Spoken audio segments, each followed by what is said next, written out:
नमस्कार, बेधड़क खबर देख रहे हैं आप और मैं हूं आपके साथ सौम्या।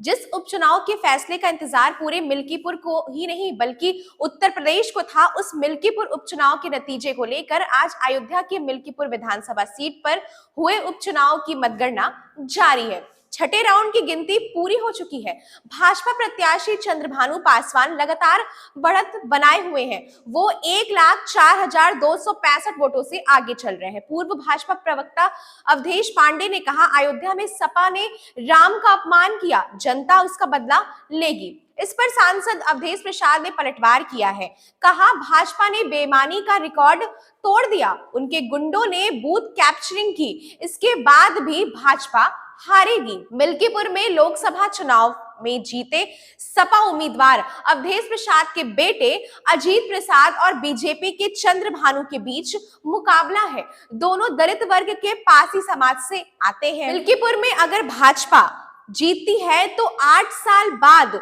फिर से सीट पार्टी के खाते में जाएगी। बड़ी बात यह है कि 2024 के लोकसभा चुनाव में इसी विधानसभा सीट पर बीजेपी 7,000 वोट से सपा से हार गई थी। अब आपको बताते हैं कि ये उपचुनाव क्यों हो रहा है। दरअसल मिल्कीपुर से अवधेश प्रसाद सपा विधायक थे। 2024 लोकसभा चुनाव में सपा ने उन्हें लोकसभा चुनाव लड़वाया। वह अयोध्या फैजाबाद से सांसद बन गए। तब से यह सीट खाली थी। मिल्कीपुर में उपचुनाव दिसंबर में होने थे, लेकिन भाजपा नेता गोरखनाथ ने अवधेश प्रसाद के खिलाफ हाईकोर्ट में याचिका दाखिल कर रखी थी। इसमें उनका नामांकन रद्द करने की मांग की गई थी। हालांकि बाद में उन्होंने याचिका वापस ले ली थी।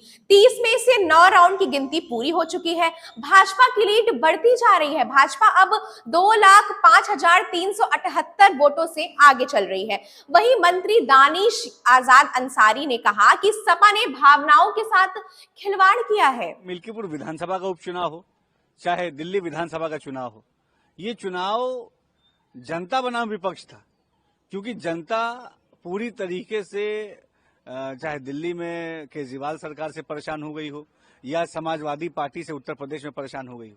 जिस तरीके से उत्तर प्रदेश की समाजवादी पार्टी ने और दिल्ली की आम आदमी पार्टी ने जनता के भावनाओं के साथ खिलवाड़ किया, जनता के विकास के साथ खिलवाड़ किया, जनता के जो मतों का विश्वास था उसके साथ खिलवाड़ किया, ये कहीं से भी एक्सेप्टेबल नहीं है। सांसद अवधेश प्रसाद ने मिल्कीपुर उपचुनाव पर कहा, भाजपा ने बेईमानी का रिकॉर्ड तोड़ दिया है। विधानसभा उपचुनाव मिल्कीपुर जो मर्यादा पुरुषोत्तम राम की नगरी में आता है, मिल्कीपुर विधानसभा क्षेत्र, आज मतगणना शुरू है। मुझे चिरतुल्य मतदाताओं पर, प्रभु श्री राम की कृपा पर, हनुमान जी की कृपा पर, माँ सरयू माई की कृपा पर और हमारे नेता माननीय अखिलेश यादव जी की कृपा पर यकीन और विश्वास के साथ मैं कह सकता हूं और कह रहा हूं कि भारतीय जनता पार्टी ने यूं तो बेईमानी का पूरा रिकॉर्ड तोड़ दिया गया।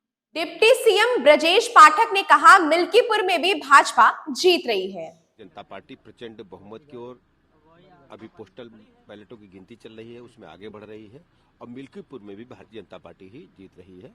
मैं दिल्ली विधानसभा में दिल्ली के सभी मतदाताओं का और मिल्कीपुर में सभी मतदाताओं का हृदय से आभार प्रकट करता हूं, बहुत बहुत अभिनंदन करता हूं। माननीय प्रधानमंत्री नरेंद्र मोदी जी की गरीब कल्याण योजनाओं पर जनता ने मोहर लगा दी। यानी कि एग्जैक्ट पोल होने वाले, आप लोगों ने भी काफी मेहनत करी। अभी चूंकि पूरा परिणाम आना बाकी है, लेकिन जो प्राथमिक रुझान प्राप्त है उसमें भारतीय जनता पार्टी प्रचंड बहुमत की ओर आगे बढ़ रही है। और ये मिल्कीपुर वगैरह को लेकर जो आरोप लगाए जा रहे थे, समाजवादी पार्टी जब जब हारती है इस प्रकार के अनर्गल आरोप लगाती है। प्रदेश की जनता अच्छी तरह असलियत जानती है। बहरहाल अब देखना होगा कि मिल्कीपुर की सत्ता पर क्या सपा अपना परचम फिर से लहरा पाएगी, यह जानना बेहद दिलचस्प होगा। मिल्कीपुर उपचुनाव को लेकर आपकी क्या राय है, हमें अपनी प्रतिक्रिया जरूर बताएं। ऐसी तमाम सारी खबरें देखने के लिए बने रहें बेधड़क खबर के साथ। धन्यवाद।